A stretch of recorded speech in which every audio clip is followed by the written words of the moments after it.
Hi, everyone. My name is Stephanie Waller. I'm the program director at Grantmakers for Education. And on behalf of our entire team, I just want to welcome you to today's webinar presented in partnership with Funders Together to End Homelessness. Stability starts at home, strategies to end student homelessness. We're so glad that you could join us today for this critically important and timely conversation.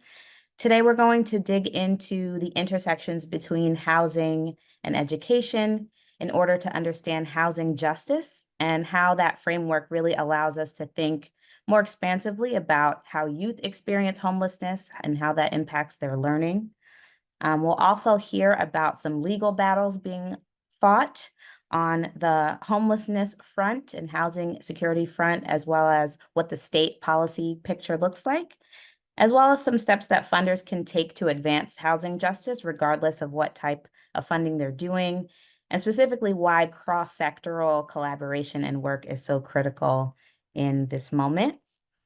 We've got about 75 minutes together today, and our speakers would love to hear from you. We really do want this to be a discussion. So throughout our conversation, we're going to pose some questions that we'd like to see your responses to in the chat. The first question I want to pose to everyone today is, what are you hoping to come away with from today's conversation? What are you hoping to learn? And as you type that into the chat, that will help us. It will help each of the speakers today make sure that we're being responsive to the things that you're curious about. Again, the first question, what are you looking to come away with from today's conversation? What are you hoping to learn? And we will pose a question like that after each of our three speakers speaks today. Then we'll have time for a panel conversation as well as some question and answers. I'm excited to introduce my colleague, Michael Durham, who is the Director of Networks at Funders Together to End Homelessness, where he convenes members and collaboratives organized around all sorts of topics, but really with the frame of housing justice.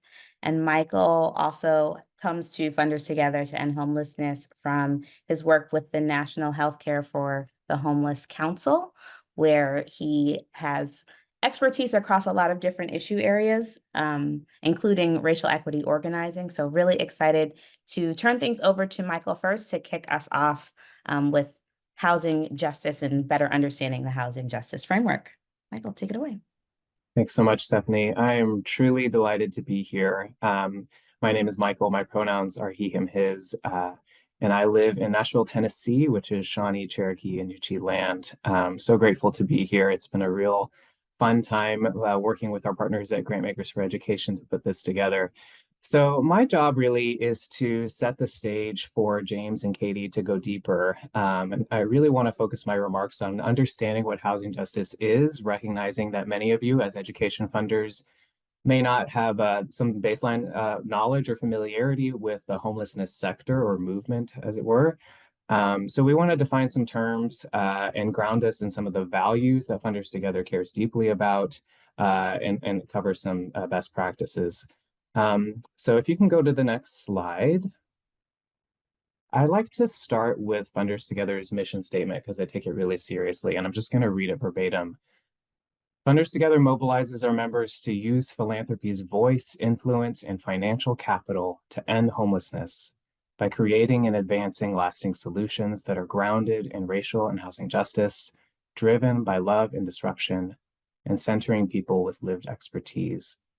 So we're going to talk about what housing justice means to us at Funders Together in just a second, but I first want to just underscore love and disruption. It's my favorite part of the mission statement, and I think about it all the time and how I do my work. Funders Together to End Homelessness considers ourselves a philanthropy mobilizing organization. So we are here to disrupt toxic norms and oppressive systems that cause so much instability in people's lives in the first place. We're here to disrupt problematic funder behavior.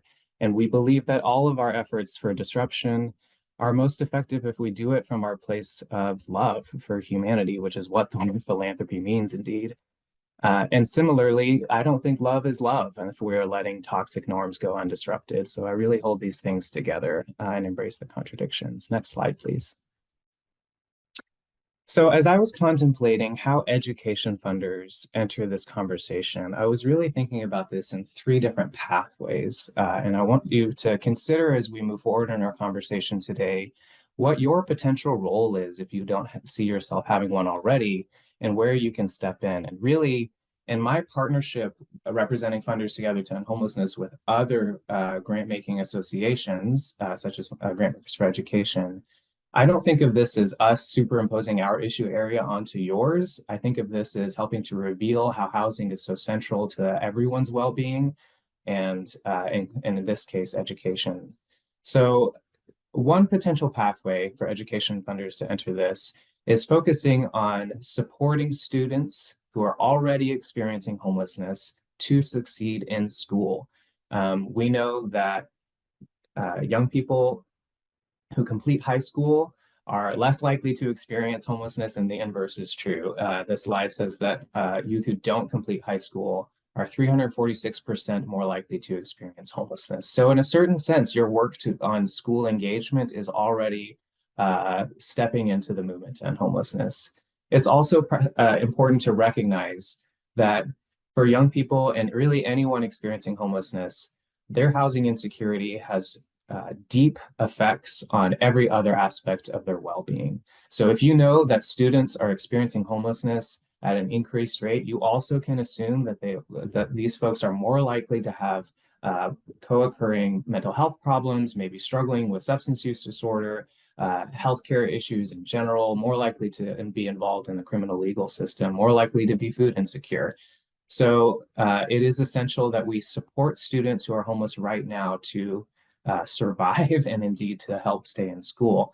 The second potential pathway here is to help resolve homelessness for students. I think everyone knows here in this space that schools coalesce many different services, or at least the opportunity to introduce new services in one place where young people already exist because we mandate education in this country. So it's a really important opportunity to work across systems to help end student homelessness for students. And in general, philanthropy is just not going to succeed in our collective effort to end homelessness unless more funders come to the table and work with us on this. And it really is essential that we get more folks at the table. And then finally, education funders can have a role in preventing homelessness in the first place. I already talked about how school completion is a protective factor for homelessness, and that there are so many opportunities to identify risk factors for homelessness in a school setting so that we can prevent it before it even happens. If you can go to the next slide, please. When we were preparing for this, again, we were making no assumptions that folks have familiarity with some key concepts. So I just want to say a few words about terminology. You will hear me and already have heard me use the term people experiencing homelessness, people who are homeless. That's person first language, and it's really meant to just center the humanity of the people we're talking about. It also characterizes homelessness as an experience, not a characteristic. People who are homeless are not a type of person. They are somebody who is undergoing an experience.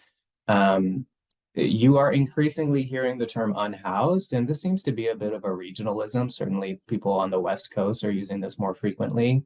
And this is doing a couple things for us. It's not using the term homeless, which has so much stigma attached to it at this point. And it's really implying a difference between a home and a house, in which the term houseless is also getting at. Houseless is a term that I think especially Native communities use. A Native organizer told me as recently as this month that people who are Indigenous cannot be homeless because their land is their home. So houseless is a preferred term here. And then terms like housing insecure and unstably housed really exist to help us recognize that homelessness constitutes a range of different unstable sheltering environments beyond just some of the stereotypes that we think of. Um, and so there are definitely terms that I avoid. I would never say the homeless to refer to a group of people. But it's also important to recognize that people who are homeless may use that term to describe themselves. And so I just encourage us to embrace the contradiction there and just make sure that we are centering the humanity of anybody that we're referring to. Next slide, please. You can keep clicking a couple times here. So this infographic will be difficult to read on your screen, but I'll send you the link so that you can look at it more in more depth because it's really pretty. This is the Urban Institute's definition of housing justice. Not our definition, but we helped inform it. And I think this is the term that the definition I would use if I were describing housing justice to my mom or somebody who else isn't in the field. If you click one more time, it will bring up a easier to read version. So housing justice is ensuring everyone has affordable housing that promotes health, well-being, and upward mobility by confronting historical and ongoing harms and disparities caused by structural racism and other systems of oppression. So what I notice in this definition is that homelessness doesn't appear. And that is because making sure that everyone has stable housing is literally not sleeping under a bridge tonight is an assumption. That is the floor, not the ceiling. We envision a world where, of course, nobody is struggling to survive on the streets. This is also recognizing that homelessness exists because of structural factors such as structural racism that destabilize so many people's lives, such that homelessness can be a result. So this definition is naming structural racism as this principal system that we are trying to upend, and recognizing that housing is central to all of our lives, but also not to the end of the story. I often say that I have been stably housed my entire life, but I am an alcoholic and I struggle with depression, and like housing isn't the only factor in my well-being. But it is certainly a starting point. It'd be difficult for me to work on any of my issues and especially maintain my recovery without my stable housing. Next slide, please. So Funders Together to End Homelessness employs our own definition that really is more of a value set. And I'm just going to read this just so I get it right. Housing is a fundamental human right. Housing justice is a building block for racial justice and liberation. A just housing society offers the assurance of safe, secure, affordable, and dignified living conditions where people have power and agency over how and where they live. Housing justice recognizes that for generations, equitable access to housing has been denied to Black and Indigenous people and other communities of color, which has fueled the disproportionate numbers of Black people and other people of color experiencing homelessness. By pursuing housing justice, Funders Together is unapologetically stating that homelessness is a racialized experience created and exacerbated by the forces of structural racism.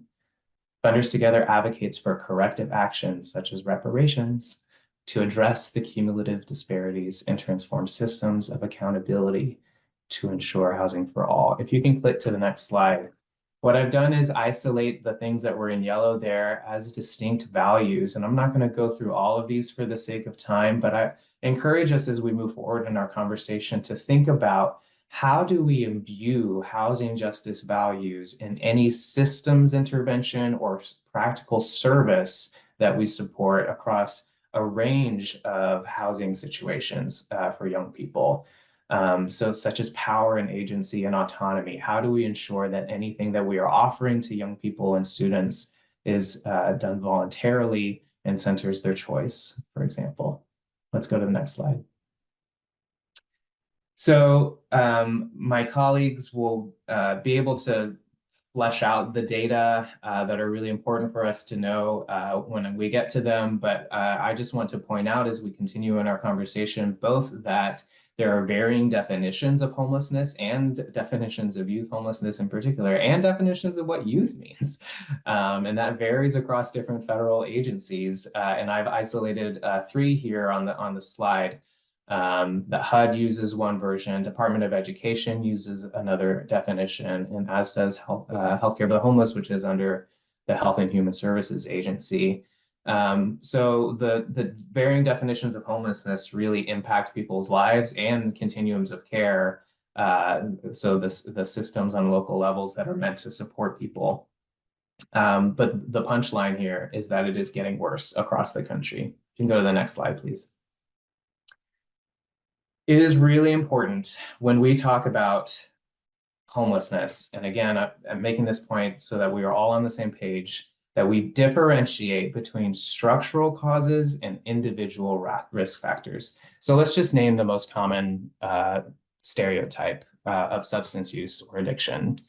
Yeah, substance use is an individual risk factor. You are more likely, statistically speaking, to experience homelessness if you struggle with substance use. But most people who struggle with substance use are stably housed. It's the housing that is the differentiator here. And the reason that substance use can be a threat to your housing situation is because it absorbs resources that could be going to rent or damages relationships that are with people who are covering the rent. But ultimately, it's about covering the rent. And so it's really important, especially as we are in the midst of a huge assault on people who are homeless and the public and the narratives that we occupy, that we define housing as the inaccessibility and unaffordability of housing as central to our conversation here. My asterisk here is that we can drill down deeper. And to me, the reason that housing is so inaccessible and unaffordable is because of racialized capitalism, which is an economic system that has its origins in stolen land and stolen labor that is inherently exploitative. So we cannot really have a just housing society so long as capitalism thrives. If we can go to the next slide there. What is Funders Together to End Homelessness doing about it? Well, on a very practical level, we are convening our members who care specifically about youth and young adult homelessness and what we call the Funders Network for Youth Success. I certainly encourage anybody who is interested to join our bi-monthly strategy circles, where we really get to share with one another and embrace principled struggle to hold each other accountable in our shared vision for housing justice for young people. And really, our programming has been specific to prevention over recent years. And so we'll talk more about that as we have time. I am running out of time, so I'm just going to click through the next few slides, which are really ornamental anyway. There are several promising efforts that we may come back to as we have discussion time, but I just want to briefly mention Washington State is doing incredible work. I suspect there are probably some folks on the call from that community, and I encourage you to learn more about the Homeless Student Stability Program. That is a very specific homelessness and education cooperation, the kind of thing that we can expand across the country, as is Upstream Project, which is a homelessness prevention program, quite simply a survey or the universal screening tool identifying risk factors for homelessness and then helping support folks with other with services they need.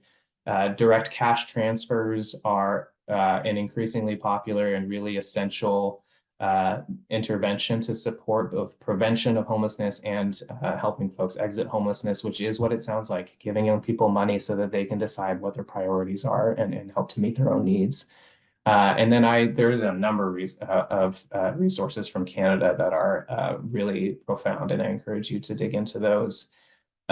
Re-emphasizing that prevention is important. I will never say that things like street outreach or some of the very specific services we provide to those who are most vulnerable are unimportant, but certainly we are never going to end the crisis of homelessness if we don't prevent it from happening in the first place. And there's a number of things that we can focus on, such as Upstream Project, to prevent homelessness. Next slide, please.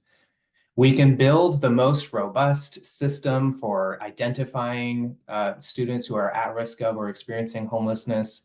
But if there is not housing to which we can refer folks, then we are really going to struggle in our movement. So a key component of it, not the entire thing, but a key component of this movement is increasing the access and stock of affordable housing. Next slide, please. And then advocacy. I really hope that everybody in attendance here today is quite comfortable with philanthropy's role in advocacy, both directly and funding organizations to do advocacy, such as the National Homelessness Law Center, who we're going to hear from in a little bit. And Katie can also talk to you about the most pressing threat from a federal policy perspective facing people who are homeless. And there are a couple of different legislative opportunities that we can support. So that's my time, and I'm excited to hand it over to our next two presenters. Thanks so much, Stephanie. Thank you so much, Michael, for really laying the groundwork for us. As a check, thank you to folks who have already started to share some things that they're hoping to come away with today, including just examples of best practice and innovation, and in particular, what partnerships look like for post-secondary support of young people. A question to pose to folks in the chat. if this information was like completely new to you, just drop a 1 in there. If it was somewhat familiar, drop a 2. If you were well aware of it, a 3. So now transition to our next speaker, James Crowder, who is the Senior Associate for Local Policy Reform and Advocacy at the Annie E. Casey Foundation. And James is going to walk us through specifically Casey's work around housing justice, preventing and ending youth homelessness, and some lessons learned for funders. So James, please take it away. Thank you, Stephanie, and thank you, Michael, for that context. It's often frustrating when people try to make the conversation just about housing units, and it's so much more than that. But it is a critical piece. So thank you for that nuance and that framing. It's also good to get a sense of where folks are coming from in the chat as far as familiarity with this, because that's helpful as I embark. Next slide, please. And so again, thank you with the NCHE Casey Foundation. For those of you that know us, we are a national funder based in Baltimore, focused on ensuring that all children can thrive. And so what I'm talking about today builds off of a report that we released about a year ago on preventing and ending youth homelessness in America. That report built off of a years-long learning journey internally inside the foundation, where we were trying to identify kind of what are some of the themes and challenges in the field, and like where does it make sense for us as Casey to leverage our resources and our relationships. And so we released the report last year, and we are not known as a homelessness or housing justice funder. And so the question is like, well, why Casey and why now? So first, focusing on youth experiencing homelessness aligns with our core mission, making sure all children and youth in the United States have a bright future. It also builds on conversations that we were hearing from our partners, both in the local policy reform and advocacy, and with our grantees there that are working with a lot of where we support a lot of youth and young adult-led organizations across the South and Southwest. We're also hearing it from other parts of the foundation. As you may know, Casey does a lot of work with juvenile justice systems reform, child welfare systems reform, and we were hearing a lot, this is a recurring challenge across our portfolios, but we're really dealing with the same population of folks, but I'll come back to that. The long-term implications, right? If you're thinking about a return on investment type of model, learning how to helping young people learn how to build relationships and life skills. This is a critical time for them when they're young adults. This is when they're building up their education, their work experience that's going to get them towards financial independence. Also, youth homelessness, it can lead to, and is a big indicator of experiencing homelessness later on in life as an adult. And then finally, data-driven solutions. We are known for our reliance on data, and by focusing on those with the most need, we should be able to see improvements in well-being for all kids. And the last thing I'll say, this report is also the first on from our Thrive by 25 effort, again, recognizing the importance. We're not shifting our approach, just kind of doubling down on improving outcomes for young adults, 15 to 25 in particular. Next slide, please. And so key findings, seeing all the 2s and 3s in the chat, I don't know how much of this is going to be groundbreaking or profound to you. I think this report is really, it served its purpose, reaching folks in our universe that might not be as familiar as you all are with some of these findings. And so based on some of the data points lifted up in the report is just around the scope of who's impacted. So 1 in 10 young adults, and we're defining young adults as 18 to 25, I believe, and 1 in 30 kids, which is 13 to 24, I'm sorry, is that age range. And so just the mammoth scope of youth and young people experiencing homelessness. Second, inequities, racialized inequities. And so LGBTQ folks have an 120% greater risk of experiencing homelessness than young people who are not LGBTQ. Similarly, Black youth have an 83% higher risk of experiencing homelessness.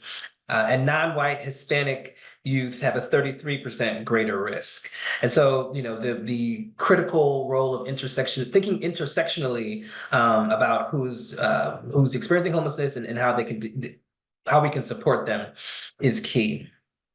Definitional and data challenges. So lack of a unified definition of homelessness leads to inefficiency. And I think Michael touched on this a little bit around, just common parlance of how we talk about it in the field, but there's also significant consequences when it's written into policy. And so we see terms like sheltered versus non-sheltered homelessness, and there are certain resources available or approaches for sheltered versus non-sheltered.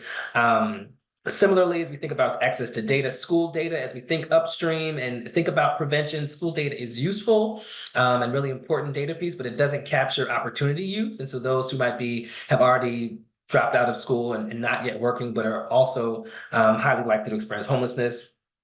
And then point in time census data can miss hard to reach populations. And so there's there's a growing conversation in the field around, couch surfing and who should be counted as homeless, who should be prioritized. But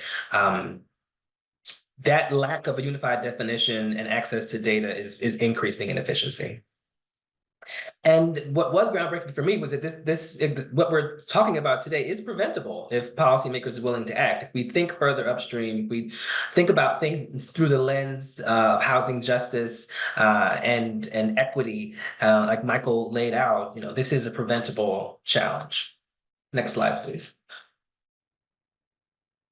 And so based on all the data and kind of, our learning journey and what we're hearing from folks in the field, we came up with 8 recommendations in the report. So first, the need to develop a unified definition of youth homelessness. Current definitions are often very restrictive. Again, I just touched on the example of couch surfing. Like if you literally have nowhere to go, many would consider you homeless. Some programs do not. And so as we think about how we define homelessness, we should better reflect all of the different ways that youth experience homelessness. This will lead to better data collection and better outcomes. Secondly, the need to target funding to basic needs and other youth homelessness risks. So, we care about some of the pillars of Thrive by 25. We want to increase the number of permanent relationships with caring adults that kids have. We want them to live in financially stable families and to have educational and employment opportunities. And so as we think about preventing and supporting youth experiencing homelessness, think about basic needs. Also think about prevention. So the longer that young people experience housing instability, the more likely they are to face greater traumatic experiences. And so there needs to be increased funding for risk screening and other early intervention models. Supporting cross-systems partnerships. As I mentioned, as we talk to folks in the child welfare space, juvenile justice and education, as we talk about this, we realize we're talking about the same population of folks, those aging out of foster care. All these folks have a higher risk of experiencing homelessness. And so the more that we operate in silos, the more, again, that we're promoting inefficiency. Advance equity. So we need to engage those at a heightened risk through culturally competent and effective outreach. Elevate youth voice. Engage and co-design with young people to make sure that we're capturing all of the barriers and challenges that they are indeed facing. I'll touch on that later. Transform the justice system response. Impacted youth are often pulled into the criminal legal system through things like poverty offenses or sitting or lying down in public, truancy or curfew violations. And so we need to abolish those policies that criminalize poverty. And then finally, help young people leaving foster care prepare for adulthood. So we must ensure safe and stable housing and continue providing healthcare and other safety net resources during transition. Next slide, please. Okay. And then so investments. And so one of the things I was asked to talk about is like, okay, so you went through this whole learning journey, we put out the report, and then now what? And so how Casey is thinking about our investments. And so first, We want to monitor state and local policies that criminalize youth experiencing homelessness. And so Katie's going to speak shortly about some of the great work that NHLC is doing. In particular, we were excited about their Youth State Policy Index as a resource for policymakers and researchers to understand what could be possible, right? And like what should we be striving for? And I think Katie will touch on like how few people actually get it fully 100% right, but the goal is to try to do better. And that is the goal. And so we made some investments with NHLC to that regard.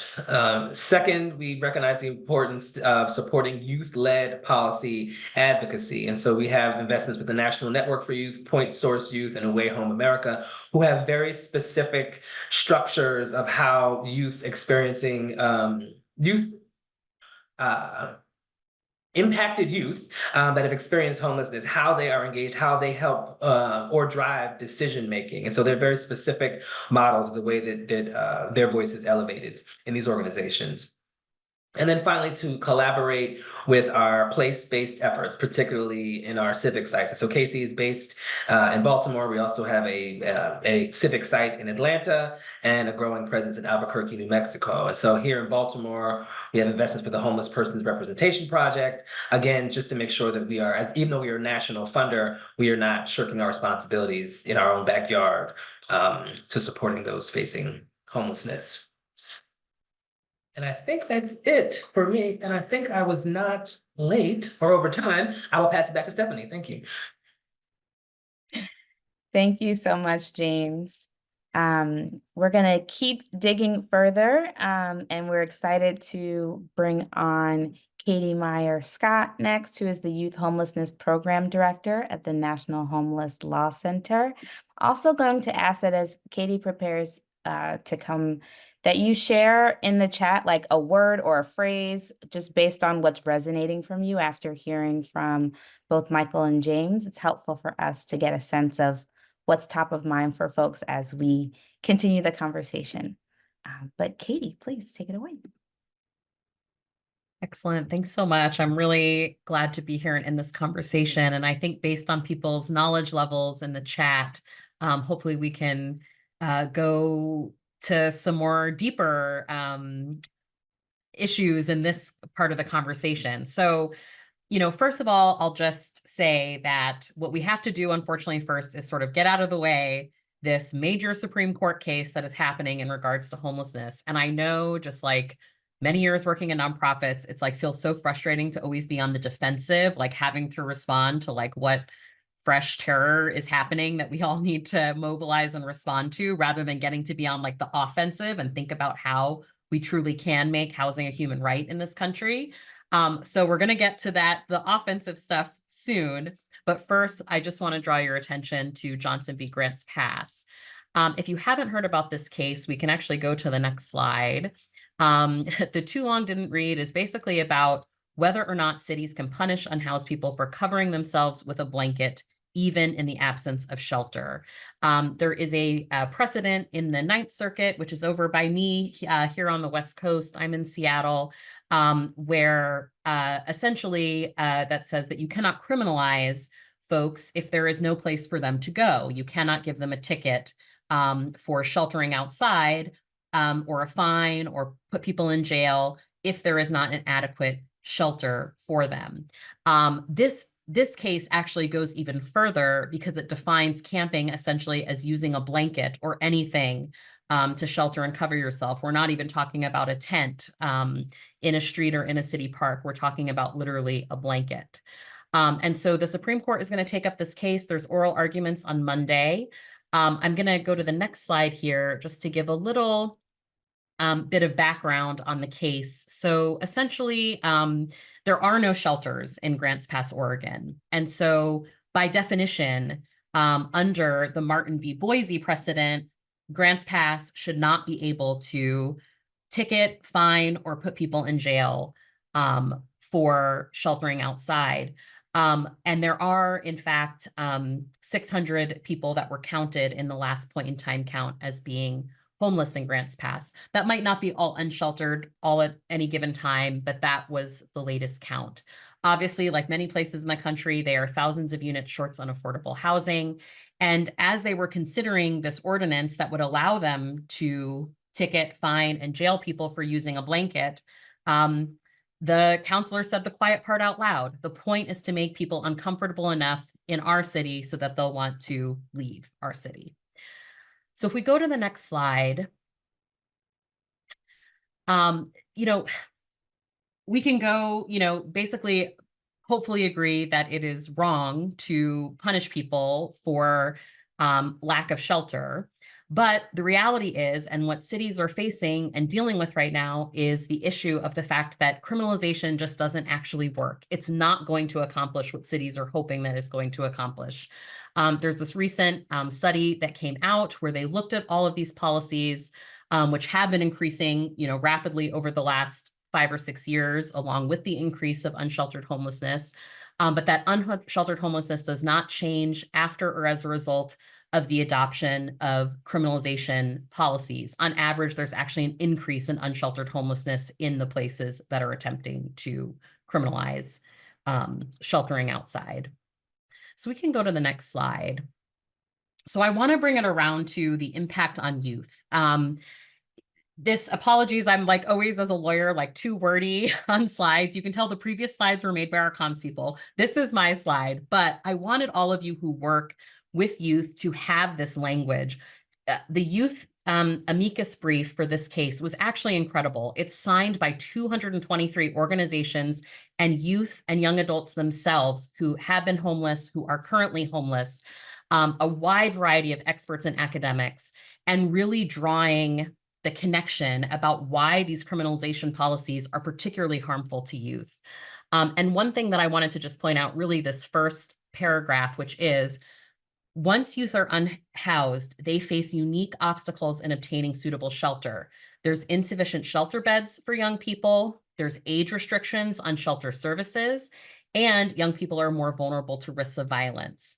And so basically there was a study where a third of homeless youth in the study said that they had concerns, like why didn't they go to shelter? And it's because they were literally just concerned about the ability of shelters to provide a safe environment for them. So I think, you know, we just need to, and then also I think, you know, the amicus brief goes into all of the issues of like, if we're, you know, having people who are 16, 17, 20, 21, 22 on the street, trying to survive, and then now they're saddled with criminal fines, tickets, fees, jail time. Already we're putting like so many barriers in place for young people that are struggling to launch into adulthood. So, you know, really this criminalization is particularly harmful to young people. And then just acknowledging that alleviating youth homelessness requires making permanent affordable housing available to young people, and making sure that there's supports for young people's families, that there's safe situations for young people who are experiencing abuse, that there are adequate supports for young people seeking employment and self-sufficiency, and opportunity for young people who have been court involved. So I linked the brief here. So when you get the PowerPoint, if you want to read the whole thing, it's really fantastic. If anything, just to look at the folks that have signed and supported it, it's really powerful. So let's go to the next slide. If this is something that is resonating with you, how can you get involved? If you're in the DC area, there's actually going to be a rally on the morning of April 22nd when the oral arguments are held, basically near the Supreme Court steps. This is the link to get more information about that, and then also to see if there's an event in your area. There is a social media toolkit if you want to spread awareness about this case. Also, there is local advocacy toolkits, so that if this is something that you want to get involved in your own community, if your community is considering criminalization laws, it can actually really help to use this toolkit to try to figure out how to mobilize people against it. And then we also have a Housing Not Handcuffs campaign that you can join that will help you. We track all the criminalization laws across the country. So if that's something that you're interested in, you'll be able to see we have a little map on that page that tracks it. Plus, there's newsletters that provide lots of information and opportunities to get involved against the criminalization of homelessness. So I'm happy to answer questions about that if people have them, but I think right now we're going to move towards the offensive side of things. Rather than sitting here having to defend a Supreme Court case for the right for someone to just be able to use a blanket if they don't have shelter, let's talk about what we can do to actually stop people from being homeless in the first place. So the State Index on Youth Homelessness is a policy index where we basically look at all 50 states plus DC and soon the territories. And we look at what their policy looks like when it affects homeless youth. And so half of the index metrics are actually focused on housing policy. And I'll talk a little bit more about, why we made that choice. It might be obvious, but it's really important that we really got that direction from young people themselves as we worked with them to try to figure out what would be the most useful policies to track. We also look at systems that can help prevent homelessness, such as healthcare and education systems, or that can cause homelessness, such as criminalization and discrimination. And what we score most highly are transformational policies and systems that can end or prevent youth homelessness in and of themselves if effectively implemented. And so one thing I just want to point out, and this whole conversation, tackling youth homelessness really means like agreeing on the causes and potential solutions, and then finding a strategy to implement those solutions that are led by and accountable to unhoused youth and young adults. And so one thing that I just want to say, we've talked about, I think you probably know all of us on this call are, housing is a human right people. My comms person always wants me to instead say that housing is a human need, because he thinks that is more resonant with people to sort of understand, like rights feels very like international or just like very up in the ether. But everyone can acknowledge that housing is a human need. And I think if we really acknowledge that, what we have to kind of come to is that unfortunately in this country, we don't treat it like a need. Housing is commodified. Housing is something that could be in our investment portfolios. Housing might be our retirement plan. We don't treat it as just a place to live and to shelter and to be safe and to be with our families and eat our dinners. We treat it as something to be bought and sold and to make profit on. And so, I am very transparent at the Law Center that I think that any solution to our housing crisis is going to require us increasing the amount of decommodified housing that we have, housing that is not for profit, and reducing the amount of commodification of housing or the incentives to commodify housing. So I'll start with that so you know where I'm coming from. And just to note on this slide as well, I won't read through it, but these are all quotations directly from youth in our focus groups that we run around the state index. All right, let's go to the next slide. Okay, so the common themes from our focus groups, 100% hands down, it was accessing and maintaining safe and habitable housing. You can ask young people about like the services and all the things that kind of go with it. Hands down, almost everyone to a person, the main challenging was finding housing that was affordable, that was safe, and that was habitable. But we also heard some other issues, like the issue of experiencing discrimination in housing and services.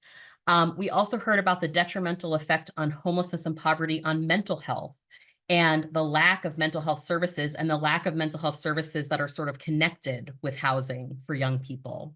And then we also talked about heard a lot about the additional trauma of navigating nonprofit and government systems, like the issue of you go, you apply, you tell your story to one person, and then you have to do that again. They can't help you, so then you have to go to the next one. Or to get the next piece of the puzzle, you have to, again, tell your whole story, prove that you're worthy, that this is really something that wears, especially on young people, and is really connected to sort of the mental health, the detrimental effects of homelessness and poverty on mental health. Part of it is actually dealing with the systems that are supposed to help. So let's go to the next slide.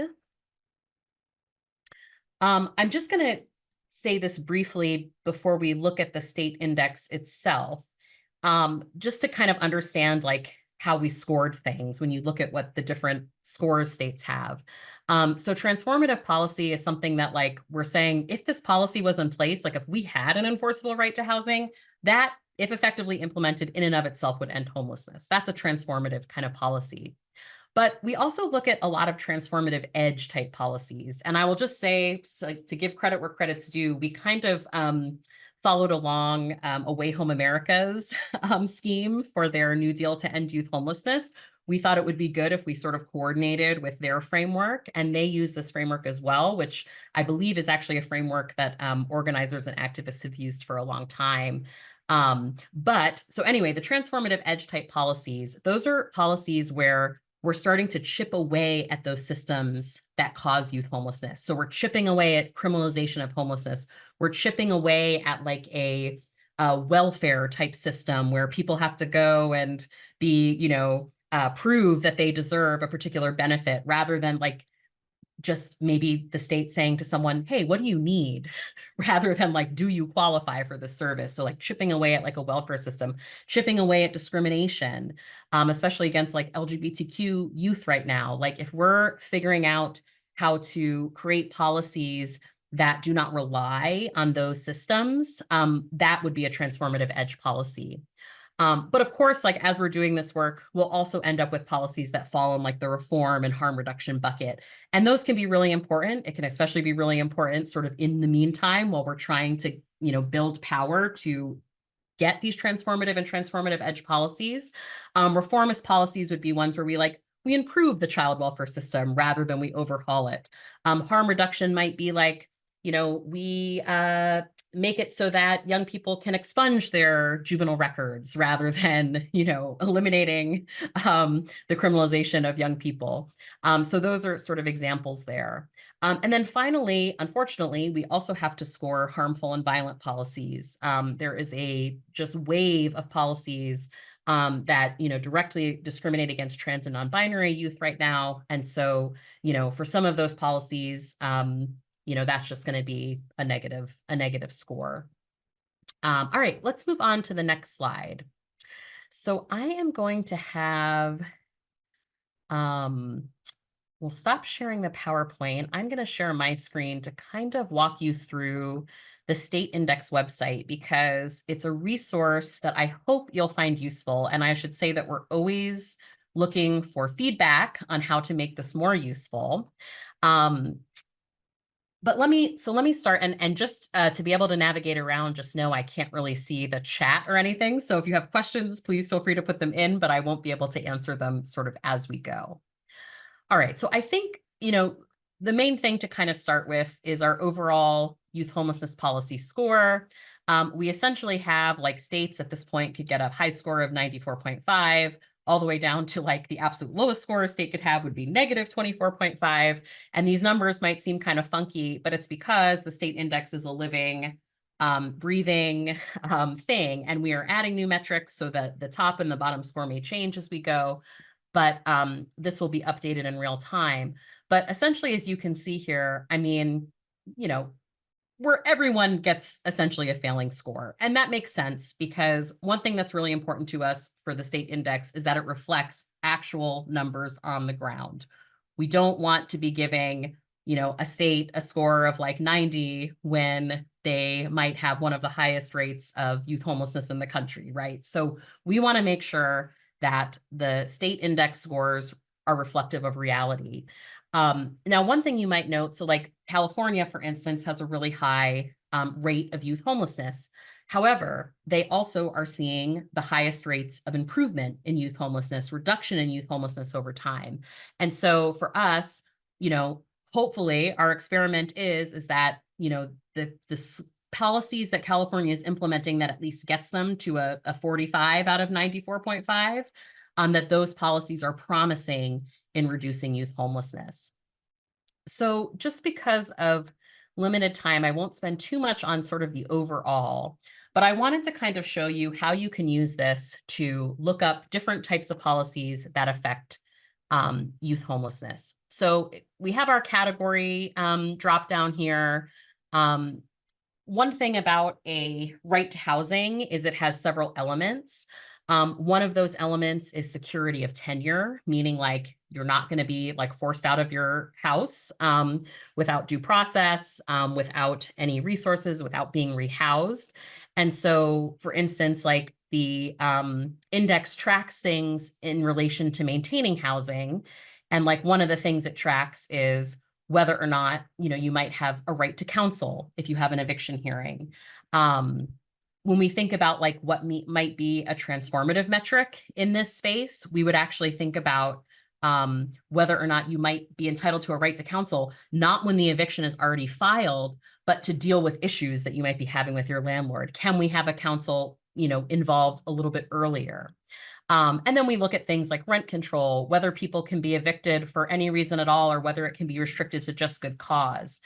So that's an example of like some of the housing policies that would kind of connect to security of tenure when we look at right to housing. But one thing I'll just point out, since we've got education funders here, we do have an education category. We track a variety of things in regard to students who are in high school.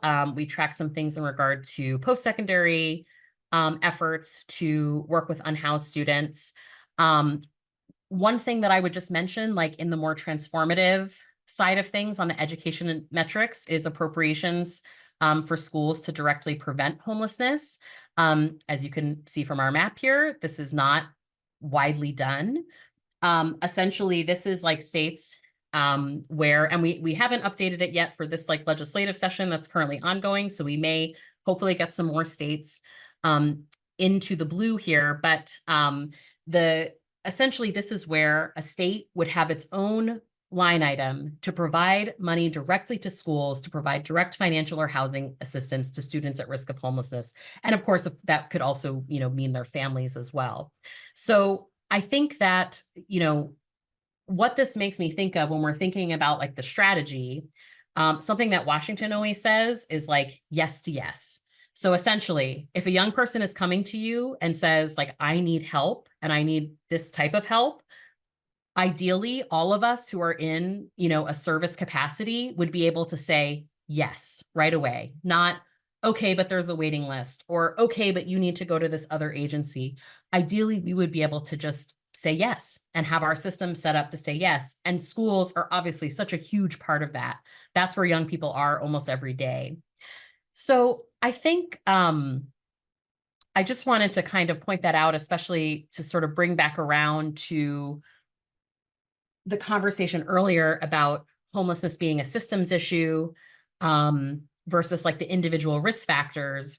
And I think like with youth homelessness, one of our sort of theories there is that, we do have a responsibility to legislatively, policy-wise, to overhaul our structures so that they don't contribute to homelessness. At the same time, when we think about providing homelessness services, we really need to be thinking much more in terms of like individual relationship-based work, especially when it comes to youth, because like, a young person, it's like ideally, there should be no closed door, right? If they come to you and you're someone who, is in a position where you have access to potential resources, that young person should be able to sort of access the whole realm of resources from their school, from their community center, from their healthcare provider. It shouldn't be a situation where that young person has to get sent around or go somewhere else. So I think that's just another, piece of the puzzle for us, is really looking through the difference between that systems work and the individual work. So I'm just going to mention one more thing because I'm basically out of time, but on this website, we also have other resources. One is live tracking. You could essentially track here what bills are pending in these various categories across different states. You could look at education bills that are pending. You could look at, this would track like if there's any direct cash transfer bills that are pending on the income category. It's a little clunky because it's basically pulling a report from Fiscal Note, which is a tool that we use for legislative tracking. So as you can see, our report is currently generating. For some reason, it always says something about Asia Pacific policy tables. We don't track that, but you would here have the ability to kind of look and see what kind of bills are pending, sort of where they are in the process. Sometimes we have information about whether they're likely to pass. Another thing to just point out, we have resources about legal help. So in each state, we have information about where young people can find access to attorneys to help them enforce the rights that they may have. If you click on the state, you get a whole list of legal services. And then finally, we've got a bunch of advocacy resources on here. And one that I'll point out specifically is our model statutes. This was done in partnership with the American Bar Association, several other national organizations, and some local organizations. But basically, you can scroll through here by topic. There's just a bunch of model statutes. And one of the cool things about this is, like, for instance, if you go to the exiting systems, if you click on learn more, it'll take you directly to that chapter. And what's really valuable about these chapters is the beginning of them have all kinds of like statistics and background information that you can pull on if you need it in creating a report or talking to a legislature or trying to convince someone that, you know, you should do X, Y, or Z. So we really find that to be super useful, those introductions. All right. I will stop now because that was a lot of information and I'm out of time. Thanks, Stephanie. Thank you so much, Katie, James, and Michael. Really appreciate each of your expertise and the vantage points that you have. And so I'm excited to be able to pull us all together for a conversation for a few minutes. And folks, please drop questions for our speakers in the chat. But I heard a lot from each of you, right, about the value of kind of taking a cross-sectoral approach to this work, thinking both about systems and individuals. And I saw a couple of reflections from our attendees around just wanting to know more about promising practice and best practice to be able to share. So I'd love to kick off the conversation there. If there is anything top of mind from each of your seats and vantage point in this work in terms of promising practices, particularly like with the lens around hearing from youth and really centering and letting youth drive, to working cross-sectorally, to innovations that are happening in particular places with a place-based focus, I would love to just open up the floor there and invite you to share some examples of promising practice that you've seen. Well, I'm happy to jump in. Something I've been reflecting about in our conversation that maybe not everybody understands is that when we talk about youth homelessness, a lot of times what we mean are unaccompanied youth. So youth who are disconnected from their family of origin. They may be couch surfing with others, but they're no longer a part of their like family unit, broadly defined. And it's important to hold some nuance here because for many, especially queer and trans youth, it is unsafe to be with their family of origin. So that's not necessarily what we're trying to do, is reconnect folks to their family. And when we adopt an emphasis on prevention and systems that prevent youth homelessness, we necessarily have to be going further into time, like to talk about children who are still within their families. And so the family homelessness system and the youth homelessness system are often two different conversations. But I think if we are talking about prevention, we have to be talking about this holistically, and again, holding the nuance of what safety means and the autonomy of young people that we're talking about. So there are some interventions that I keep citing work in Canada. I had the opportunity to go to Toronto and learn directly from national advocacy organizations and direct service organizations, in addition to some federal partners there, about the tremendous programs that they're supporting to prevent youth homelessness. And so there's a lot to uplift there, including the upstream project that I've already alluded to, Youth Reconnect, and various services called Family and Natural Supports that is essentially case management. And this is a very practical but deeply impactful service for young, that can be so effective for young people, helping to heal family trauma. And trauma is sort of in the background of all of our conversations today. So that's one thing I would uplift. I would agree with Michael. I think there's a lot of great stuff happening in Canada. What I understand as far as prevention is concerned, I think that there are some interesting other approaches that are being explored here. And I think you touched on a little bit, Michael, around like direct cash transfers, like those. I think there's some research out of New York, either forthcoming or recently released, about some analysis of that effort there. I would invite people to look into that. It's not something that we're advancing at Casey, but in the field, it is something that is increasing in momentum.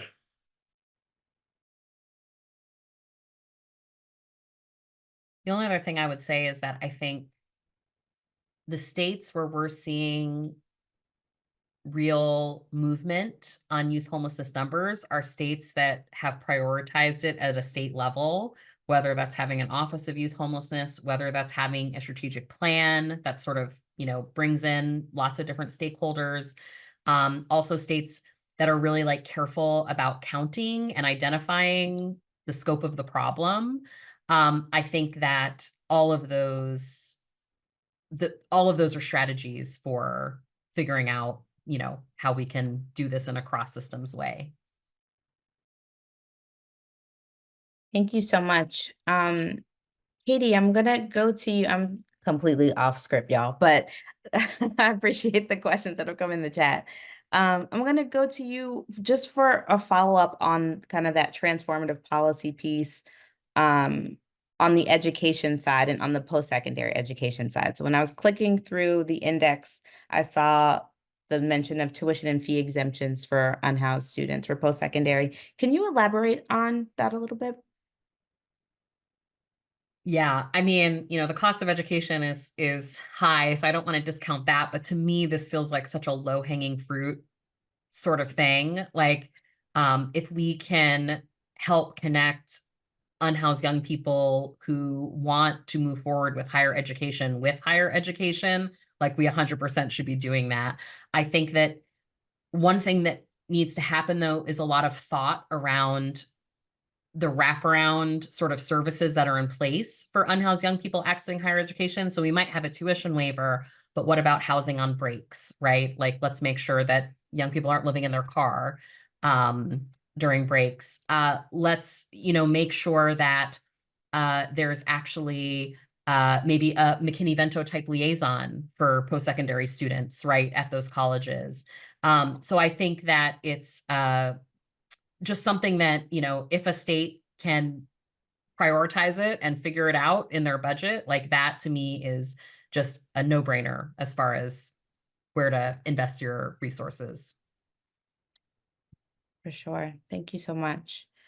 I want to kick a question over to James, thinking about funders who are on the call who are exploring what their funding portfolio looks like or the role that they can play in kind of thinking about this work holistically and cross-sectorally. I would love for you to help us understand a little bit of your kind of journey, your evolution as a funder when really getting into this work.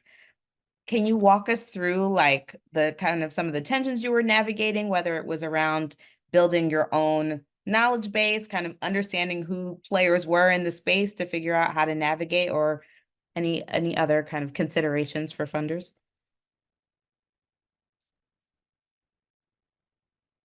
Oh, James, you're on mute. Sorry, good question. I would be a little bit more granular, and so I speak about like my portfolio in particular. And so this was new work for the local policy reform and advocacy portfolio. I don't want to discount the work that my colleague Charles and Eliza have been doing out of other parts of the foundation with regard to homelessness that predate me. The journey for this portfolio.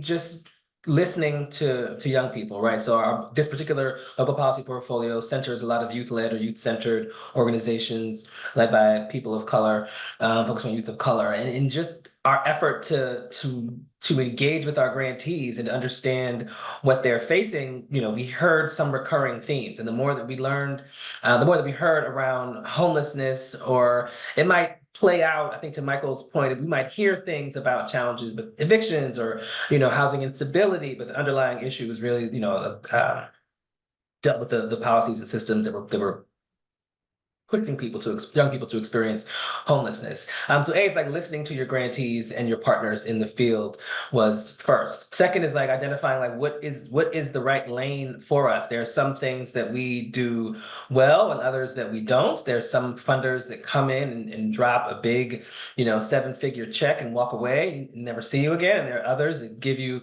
much smaller grants, but also want to be strong partners and advocates for you. And even if it's not from our portfolio, we're connecting with other funders or, tapping into learning collaboratives. And so it's identifying what is your lane and where it makes sense for you to expend your resources and investments. I would say those two were probably the guiding principles. And to continue to listen. It's not just on the front end listen and decide, but kind of that continuous self-reflection and self-correction of the impact that you're having on the field. And the field itself kind of evolves over time too. And so just learning more about the challenges with definitions or the way that other partners work together, it should always be a continuous self-reflection, self-correction process. Absolutely. Thank you. Appreciate your transparency there. Mike, I'm wondering if you can elevate the answer that's happening in the Q&A box. So there was a question just around interest in learning more about funders who are making similar investments or co-funding opportunities for folks who are already funding supports for students experiencing homelessness. Yeah, I think the question is specifically about college students who are homeless, and I appreciate the elevation of that specific experience, and that is a growing crisis as well across the country.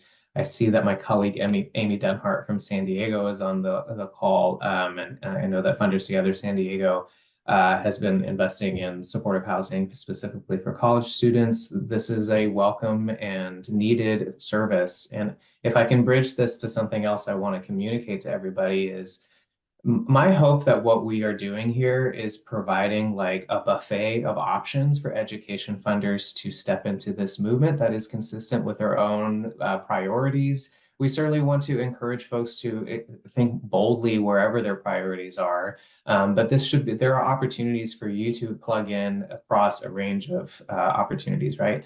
So if you're just focusing on scholarships to help folks complete their college degrees, that is an essential service, and it does not unto itself end homelessness for those young people. So my challenge to everybody is, how are you working with other funders in your community, especially if you're a place-based local funder, to ensure that the spectrum of housing insecurity is covered?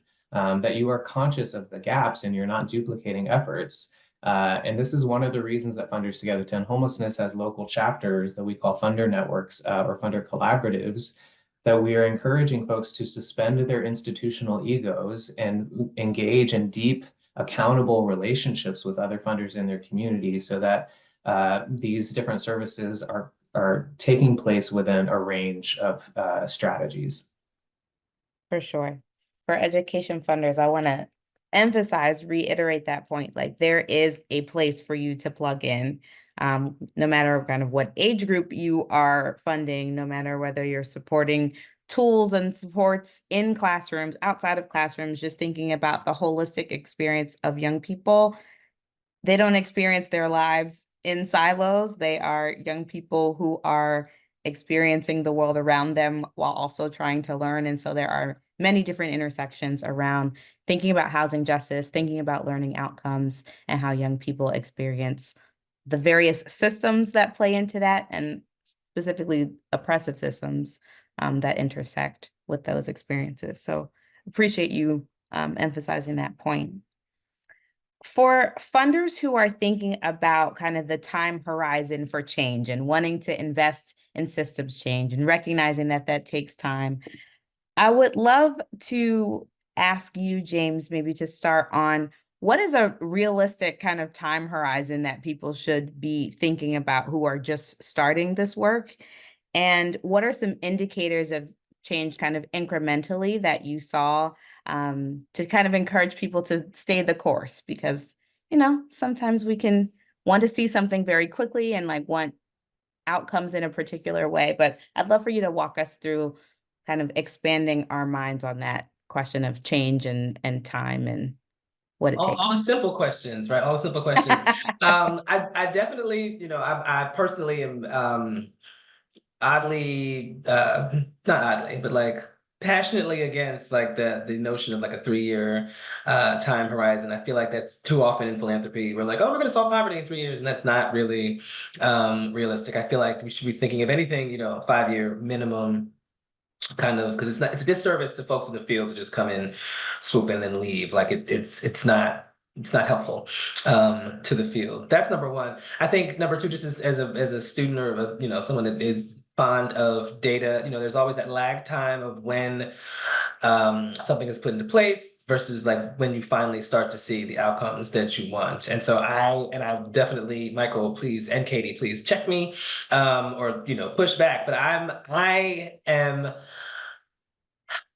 give grace, right, to wanting to see really immediate outcomes. I'm much more excited about watching, the state policy index evolve and see where there's pickup. It would be great to say that we're seeing, declining point in time census counts. That would be amazing to see, but it just might take some time for that to happen. And it doesn't mean that we shouldn't be tracking that indicator. It just means that we should be thinking of it in the right context and timing. And so getting a policy passed is not everything. Implementation is key. I'm fully aware and agree with that. But it's also important and helpful to get that policy passed, as well as the mobilization and the ground game to get it passed in the first place when you're building momentum and support for policy. So that is a long answer that I hopefully said something, but like a 5-year minimum. And I would think about kind of coalitions and collaborations that are new, that are developed, and what's actually getting passed. What new champions, legislative champions, are you able to bring to your side that were not a believer before, that might be now? Those are significant things to care about and to track and to be proud of. Absolutely.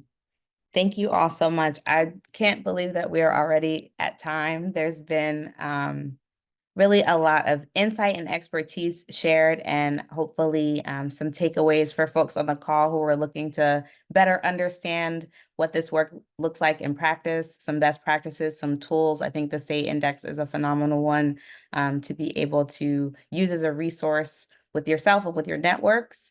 And so I'm sorry to cut the conversation short, but we would love to stay connected with you all. So to close out, we have some final announcements just around the fact that the recording from this conversation will be made available in about a week. We love to stay in touch with all of you, so please sign up for updates from us. And we have a preview of some upcoming programming later in the spring. Our Equity Storytelling Fellowship cohort is kicking off next week with the registration deadline tomorrow. We've got some more sessions for our Future of Math series, as well as a couple of spotlights on youth mental health from our post-secondary and arts impact group. So please join us. And thank you all so much for being on the call today. Thank you again to each of our speakers, Michael, James, and Katie. Thank you for your insights and expertise, and take care.